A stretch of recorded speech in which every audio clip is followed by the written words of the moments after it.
Academic culture. I want to talk about academic culture today. I'm Mark Mercer, and I'm a philosophy professor here at St. Mary's University. Academic culture is a culture of disputation,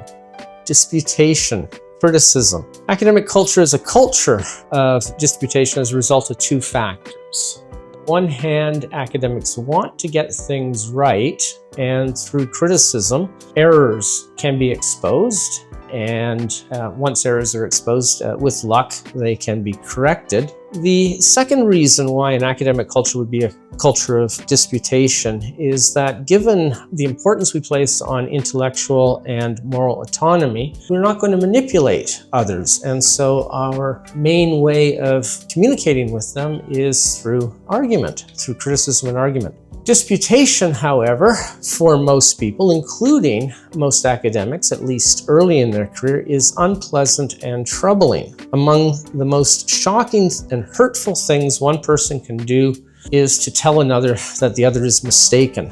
To say that someone is wrong about something is unpleasant, but that's what academics do. So I want to say that disputation is an acquired taste. Not for everyone. For some people, they're sort of born in the mode of criticism, but many of us come to enjoy disputation in the same way that we've come to enjoy olives, through the experience of them and gradually getting used to them and then finding we like them. Now, a culture of disputation is a rare, fragile, and precious thing. Cultures of disputation don't generate themselves very often. Indeed, there are two things that can happen when someone gets a really good idea. 9 times out of 10, one of these things happens, and only 1 time out of 10 does a culture of disputation or criticism arise. 9 times out of 10, what we get is something like a church. Someone has a good idea, and people come around to protect that idea, to stop that idea from being criticized, from disputation happening around that idea. Why is that? Well, criticism is disrespectful. Criticism betrays discontent. Indeed, if you're criticizing something, you must be discontent with it. And criticism can be dangerous. It can overthrow settled ways of life. It can change values.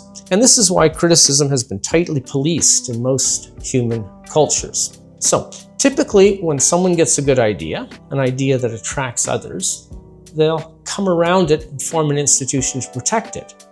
Any changes that idea goes through are often attributed to the originator of the idea, to the founder of the idea. The people who are keen on the idea will try to promote it, propagate it, take it far and wide. Nonetheless, 1 time out of 10, let's say, an idea comes along, people think it's a good idea, and yet they want to find fault with it. They want to improve upon it, they want to extend it, perhaps even reject it, if in the end it proves mistaken. So let me give an example of this from early in the development of my discipline, philosophy. In ancient Greece in the 6th century BC, in the city of Miletus on what is now the coast of Turkey, Greek city Miletus, a philosopher, Thales, was born and lived and worked. Thales had an idea. Thales thought that everything either was or came from water.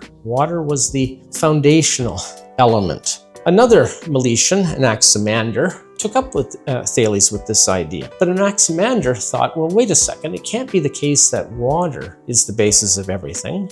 Water is wet and cold. If everything is water, there would not be dry or hot. On the basis of this criticism, Anaximander thought, well, whatever the basic substance is, it can't be anything available to us sensorially. So he thought it was the unbounded, the infinite, and that the infinite became different substances in different conditions. A third Milesian, Anaximenes, came and said, well, no, you must be wrong, Anaximander. It's not the unbounded, it's air. Unfortunately, Anaximenes went back to the ways of thinking of Thales when Anaximander had broke through to a level of abstractness that was really quite remarkable. Nonetheless, what we have here is an early instance of a culture and a tradition of disputation. Somebody gets an idea and says to others, here's my idea, now take it away, criticize it, and try to improve upon it. Thales has an idea.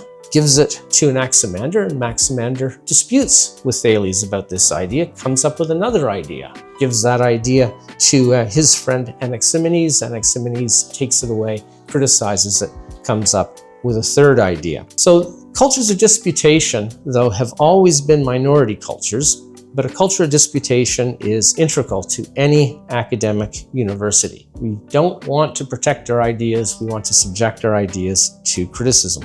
Now, academic culture will also be an individualistic culture. That is, the ideas that we discuss, we'll discuss because we take them to be valuable ideas, because we take them at least to be on the road to good ideas, not because of who generated these ideas, or not because of the nature of the people who generated these ideas, their culture, or their tradition. The language at an academic university will be direct and clear. Academics will be candid. They will not engage in euphemism or indirection because they want to understand things.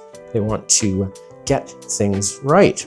Now, importantly, academics are not disputing with a view to doing anything. In regular life, sometimes we tolerate disputation because we have an end, a goal. We want to accomplish something, and we think that by disputing we might find some errors, correct them, and then go on to do whatever it is we want to do. What might it be? Build a bridge, determine whether someone is innocent or guilty, right? Some end. In academia, in an academic culture, there is no practical goal. There is no endpoint. The disputation can run on forever. This is why there's no worry about burden of proof in an academic dispute. In real life, we might want to assign burden of proof so that we can get on with the job of coming to a conclusion and getting to work. In academic life, there's no deadline for action and no decision need be taken, and this means that critical inquiry is, in principle, interminable. It need not end. Distinctions of rank won't figure in a culture of disputation. It's the quality of the ideas, the quality of the arguments that matter, the quality of the understanding. Academic culture will be collegial culture in that sense, a culture of people who take each other seriously as investigators. It won't, however, be a culture of civility. I'm going to have to explain that. Civility is not an academic value. It's an external value. Now, people from the outside watching academics as they engage in criticism and disputation might think that they're being civil. They notice that no one's shouting, at least no one's shouting too loudly, no one's stomping out. There might be some eye rolling, but no one is engaging in insults. But this is not because the academics want to be civil. It is rather that they want to hear what the others have to say because the others might have something to contribute. Their motive is not civility. Their motive is investigating the topic at hand, and investigating the topic at hand requires listening to what others have to say and reacting to what they have to say. So there's also a fair bit of lack of civility in academic discussions. You might notice interrupting. People get interrupted, they bring the discussion back on topic. So civility then is not the goal, it's not a value of academic life. Being on topic, however, is a goal of academic life. Firm control of the discussion for the sake of the academic mission is something prized by all who are engaged in the academic mission. The great destroyer of academic culture is authority. When one appeals to authority, one brings censorship and self-censorship into the mix, and one doesn't let people exercise their intellectual and moral autonomy. A culture of disputation is not a culture of celebration. Identities are to be interrogated and examined, not affirmed and lauded. Instead of respect for intellectual and moral autonomy, people who reject a culture of disputation value safety, and they would defer to people's feelings and identities. But in a culture of disputation, we take things that are important to us and we hold them at arm's length. We hold them up for examination. And this can be troubling, but the reward of understanding is what makes it worthwhile. So let me end by summarizing. I want to summarize in 9 points. My first point, again, academic culture is a culture of disputation. 2, identities, beliefs, and feelings are topics of critical inquiry and discussion in an academic culture. 3, university people knowingly and willingly put their feelings and identities at risk. 4, a culture of disputation, a culture of criticism, is difficult to create and it's difficult to sustain. 5, it's much more natural for humans to celebrate, to laud, and to encourage than to engage in disputation and criticism.